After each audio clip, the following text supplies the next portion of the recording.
This fine. Now that's something to consider. And what's finer than fallen masonry, eh? Or more hard-wearing, for that matter. Just imagine it. Good Valisthian steel with an edge as sharp as any found in the Outer Isles. I won't make a copy, nah. I'll make something much better. I'm sure the curse breakers will be delighted. Just don't push yourself too hard. Don't you worry about me, sunshine. I've been working day and night since I was half your age, and I'll still be here when you're long gone. Hey, thanks, Clive. I mean it. I owe you one, August too. It's good to know someone's looking out for me. He'll be happy to hear you said that. And I'll see that my debt to you's paid. First new blade I make's got your name on it.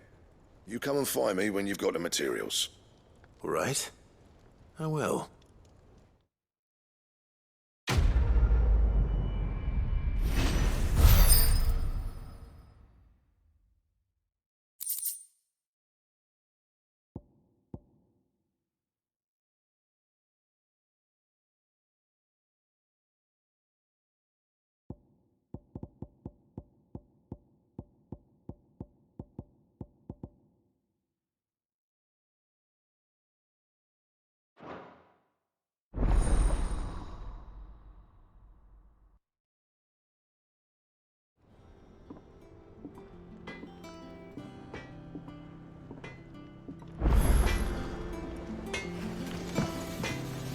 Clive.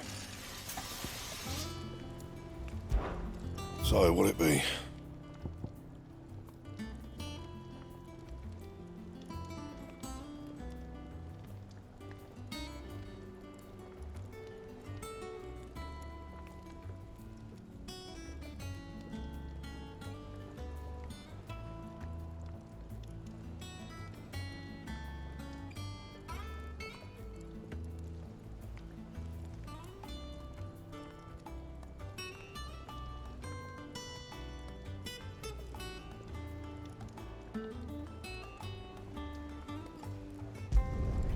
No scratches, all right?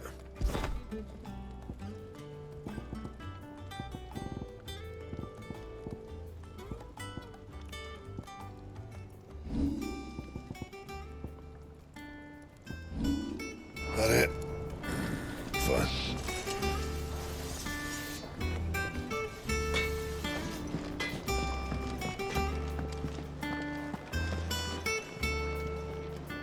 I noticed you and Torgal had gone off somewhere. Take him for a walk, did you? You could say that.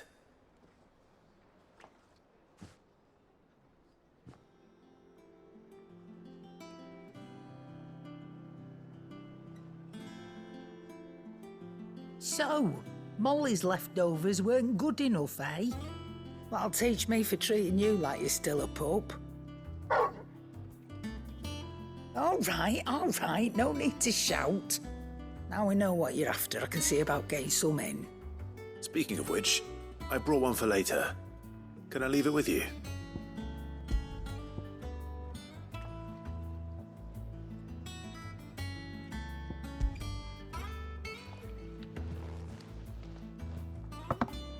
You can, eh? I'm nice like that. In return, you can thank Tomes for me. The bloody I nut. was just on my way to see him.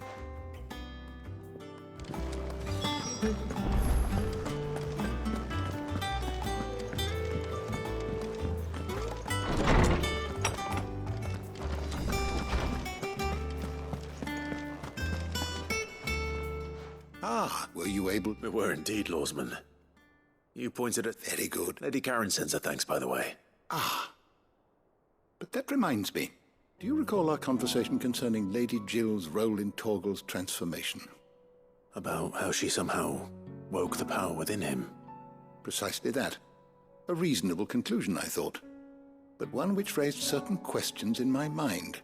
You see, the Fenrir of legend served Shiva and Shiva alone. And while the powers attributed to him are certainly impressive, the records imply they are somewhat different in nature to those you described Torgal as having used.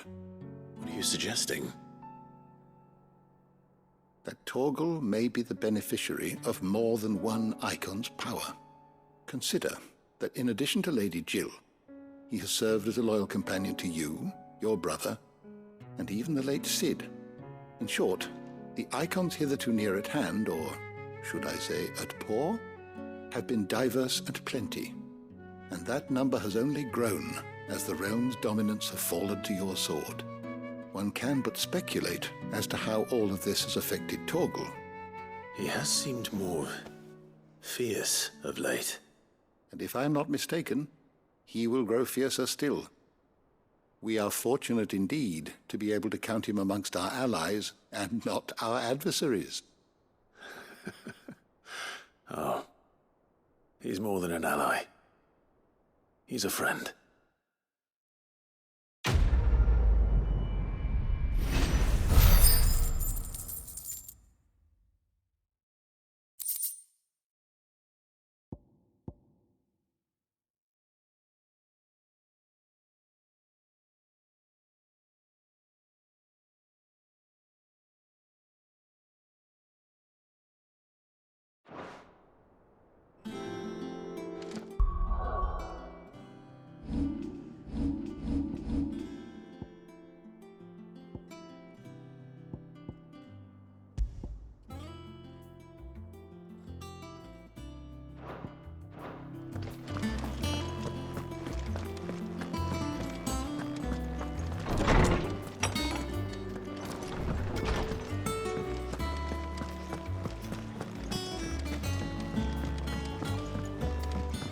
I don't know where Cid gets the energy.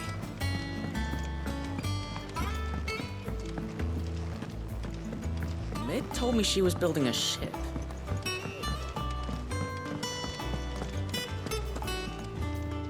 Goat. Still alive, I see. So Lady Karen accepted the ruby. Ah, about that.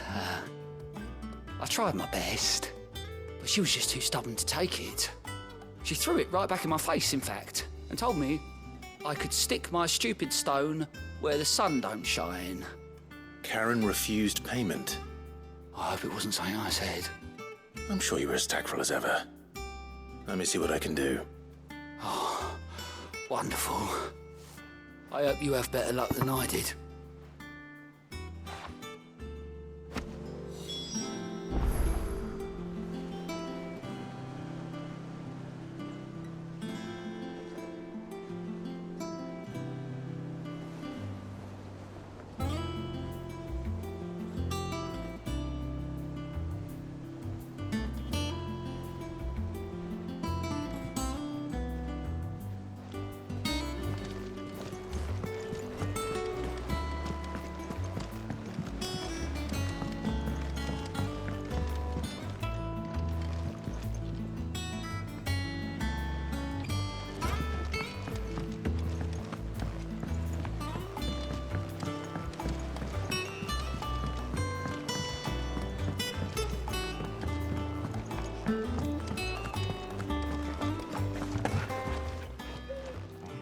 Lady Karen, Goat tells me you weren't happy with our offer. Would you prefer the debt was repaid in coin? What debt? I don't recall lending any of you like me hard-earned gil. I may have tossed a talent or two in the Hideaway's coffers, but those were donations, and you can hardly call it charity if you go asking for it back. Of course not. But one good turn deserves another. And our circumstances have changed. Surely you wouldn't shun the gratitude of a pauper who happened to have become a prince. Oh, so you're a prince now, are you? Fine. But I'm selling it and taking what I'm owed, then you're getting the rest whether you like it or not.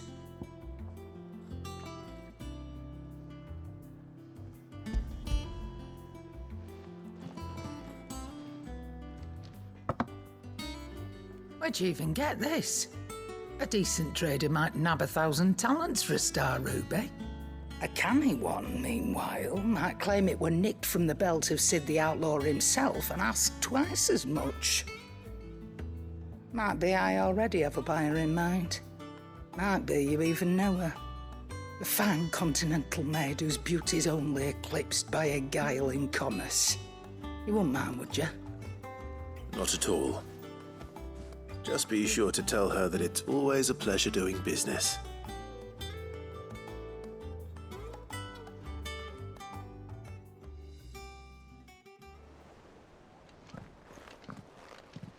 I hear you ended up delivering all 3 stones.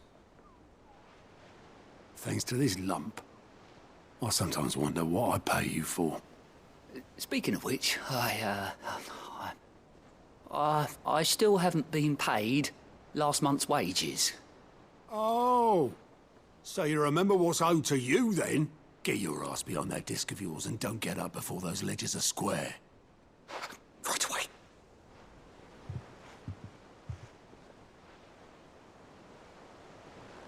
I've seen that before. Yeah. Plenty of times. It was the only goblet Sid ever used. Either out of habit, or because the filthy sod couldn't be bothered to find a clean one. I knew so little about him. Like most people. Martha and the Dame both seem to have fond memories of him. I bet they do. How long did you know Sid before he... Before he died. 20 summers, give or take. Back in the day, I was a purser on a trade ship, which is where I met him. He bought passage to... I forget where. And having nothing better to do on the long nights, we set up drinking island rum till the morning bell dragged me back to my duties. Quit my post not long after that, on account of making a fine maiden's belly fat. But me and Sid stayed close, promising we'd one day sail the seas again. That was before fate stepped in and said she was having none of it. The magic woke inside my son soon after his first name day, and there was no hiding his knack. Couldn't you and your family have... My family were the ones who summoned the constable, wanted the monster taken away. I couldn't turn my back on him, forget what I felt, and I couldn't for the life of me understand how they could. Luckily, Sid was of the same mind as me. It was him who stood beside me when all I wanted was to tear the whole world down. Him who cried for me when I had no tears left of my own. Him who swore he'd do everything he could to stop it from happening again. And he was true to his word, too. Left the Royal Army once and for all. His ranks, his ribbons, gone. Just like that. Threw away everything he had. All to right a wrong that no one else had the courage to face. I knew then I'd follow that man to the ends of the earth.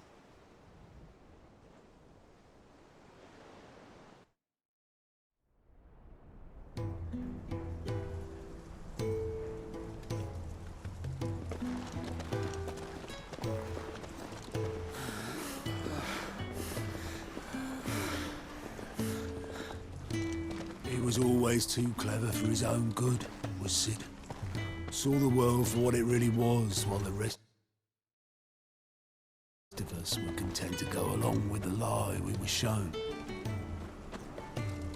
And it can't have been easy, bearing that burden alone.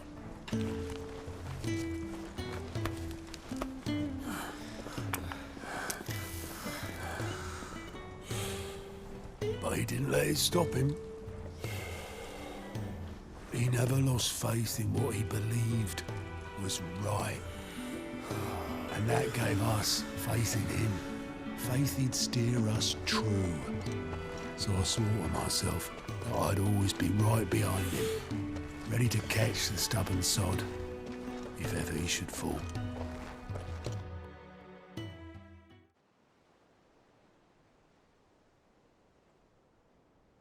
But I couldn't even do that.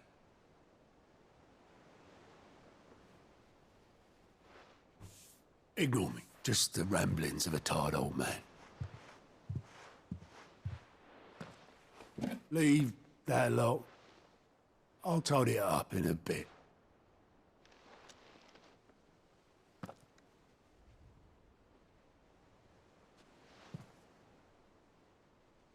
This is Sid's handwriting.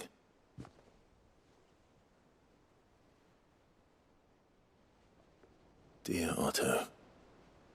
I may be drunk, but I wanted you to know this place would be fucked without you. Love you, you grumpy old sod.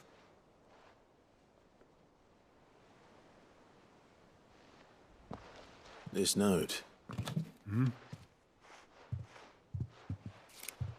What about it?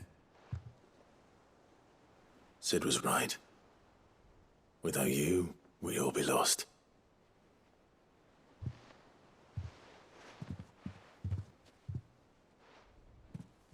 He should have bloody well said so then. Just once. Before he went.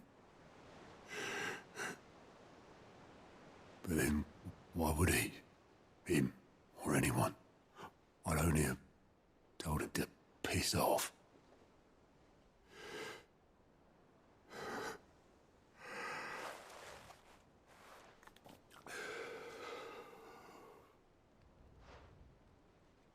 You're wrong, though. Both of you. It was never just me keeping the hideaway afloat. It was all of us. I just shoved people in the right direction, and I barely seem to be able to do that anymore.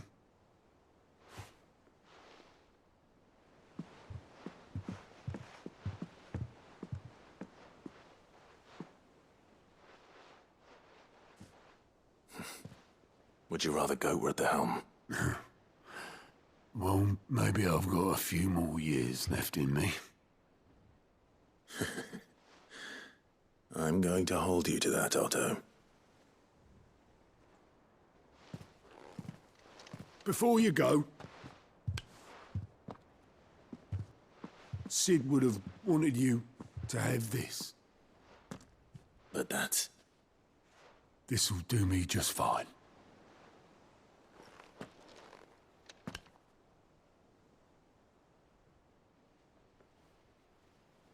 Thanks for the ray of sunshine. I'll see if I can't pay you back. already have.